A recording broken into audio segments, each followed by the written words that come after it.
Picture this. Interior, classroom of Luther High School East. Students dressed in identical uniforms and sitting in their assigned seats.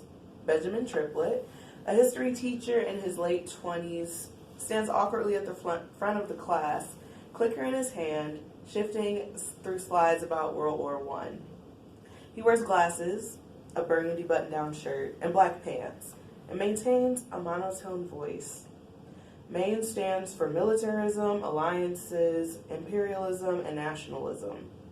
There were 4 key factors that set off the events of World War I, initially called the Great War. The students show blank expressions, some tired from the night before, others bored from the content they're learning. One student taps a pencil rhythmically on the desk, which noticeably causes Mr. Triplett irritation. Whoever is pencil tapping, can you please stop it? The culprit, a tall boy with an afro, rolls his eyes as he slams down his pencil. Triplett continues. Nationalism means having extreme pride for one's own country. Citizens were willing to protect their homeland at all costs. We have seen this among the front. Triplett's monotonous voice is overpowered by muffled yells from outside of the classroom. At first, the yells come from 2 distinct voices. Suddenly, there's a crash, like a body slamming against lockers, followed by scuffling. Yells increase as more students outside begin witnessing the action. The unknown students continue, eventually slamming against the door of Mr. Triplett's classroom.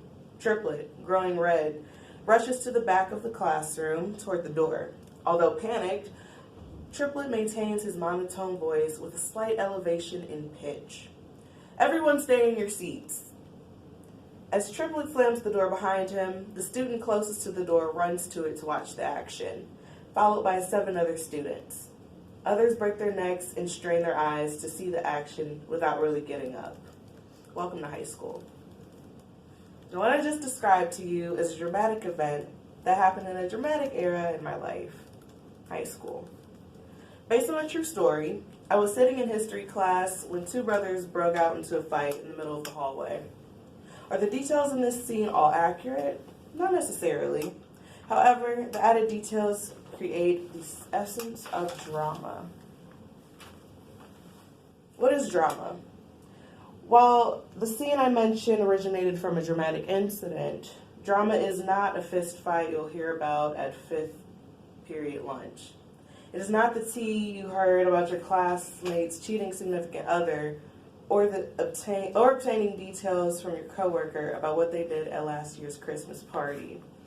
Drama, according to Merriam-Webster, is a composition in verse or prose intended to portray life or character, or to tell a story usually involving conflicts and emotions through actions and dialogue, and typically designed for theatrical performance. Dramas, in their many forms, are the plays we watch on stage, the shows we watch on television, and the movies we watch on the big screen. Micheline Wandor, author of The Art of Writing Drama, refers to drama as visual art, and all dramatics have a very powerful relationship to the visual, insofar as performance is seen and heard, and is literally visualized by its other participants. Just like any other piece of writing, scripts for drama require necessary elements for the green light. The elements that a producer or director will look at and say, yes, I want this project. But what is considered a good script? And how can your script be revised to be the best? This is where a little gem known as a script editor comes into play. In his article, The Importance of Having a Script Editor, Richard Hammond asserts that the script editor is an essential conduit in bringing a story from a simple concept to a fully fleshed out narrative. The role of the script editor is to make sure the correct judgment and measurements are being taken place to ensure a quality project. Scott Myers of Go Into the Story helps us explore the process of script editing in 10 parts, or what I'll call acts for dramatic purposes.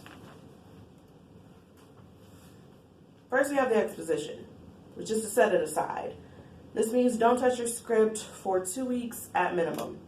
This allows your brain to recharge so you can view your piece with a fresh new set of eyes. Act 1, a clean read. In the script writing world, a clean read refers to the simple reading for the story. It's important to remember that it's not about you during this time. Be honest with yourself and figure out what in your story is good and what's good for the trash. Act 2, characters. After a clean read, focus on the characters in your story. Do they all serve a purpose for the overall plot and theme? Do they have a core essence in who they are? If so, great. If not, maybe it's time to scrap them. Act 3. Speaking of themes, the next on the agenda is to focus on the central message and underlying message of your story. Themes help bind the entire narrative, so it's important to have a focus theme and a sub-theme. Act 4, we have structure. Like a building, a good structure needs a good script needs a sturdy structure to keep from falling. There should be no plot holes or crumbly themes. Each aspect of plot line and theme line shape the growth of the main character. There will now be a brief intermission. Feel free to stretch your legs, use the restroom, grab a refreshment from the lobby. Okay, that's enough. Let's get back to the story.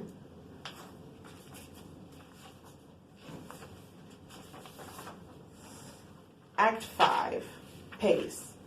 Since scripts are on the shorter side compared to novels, usually 120 pages, the pace of the story should be quicker than usual. So it's important to make sure that the pace is not too fast or too slow. Be conscious of being concise on the main character's transformation. Act 6, scene by scene breakdown. This is pretty self-explanatory.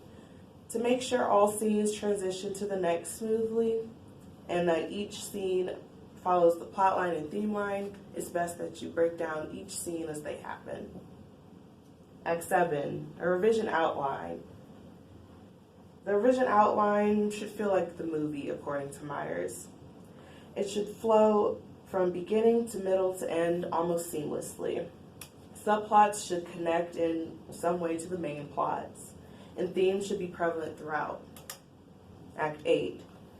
Now it's time for the polish, which involves tightening the script, shortening or removing scenes or dialogue, a final look at pace, tracking the emotional impact of the story, how the story makes the reader feel and therefore the audience, and making the script more ready for cinematic purposes. This means, is the script ready to be visualized as a movie? And finally, the denouement, the final edit. In the final edit, there should be one last look at character dialogue, making sure that the character is the same throughout in its tone and its behavior. Character introduction is accurate, and of course, spell check. Finally, one last read aloud will tie up any loose ends that you may have missed. Congratulations! You've just reached and completed, edited, and revised your script. Remember, there's no such thing as the perfect script. Take the advice of Scott Kirkpatrick, author of Writing for the Green Light. You can edit and revise for years and it will never please everyone. You have to make the executive decision for yourself that your script has been written to the best of your abilities and that it showcases your talents in their best light.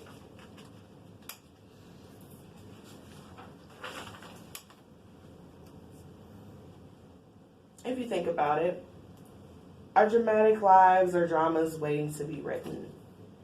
As you can tell from my introduction, experiences turn into stories. The people we encounter become characters. All it takes is one confident soul to write about it, and draft it again, and again, and again. Are you ready to turn your drama into a best-selling drama? Thank you.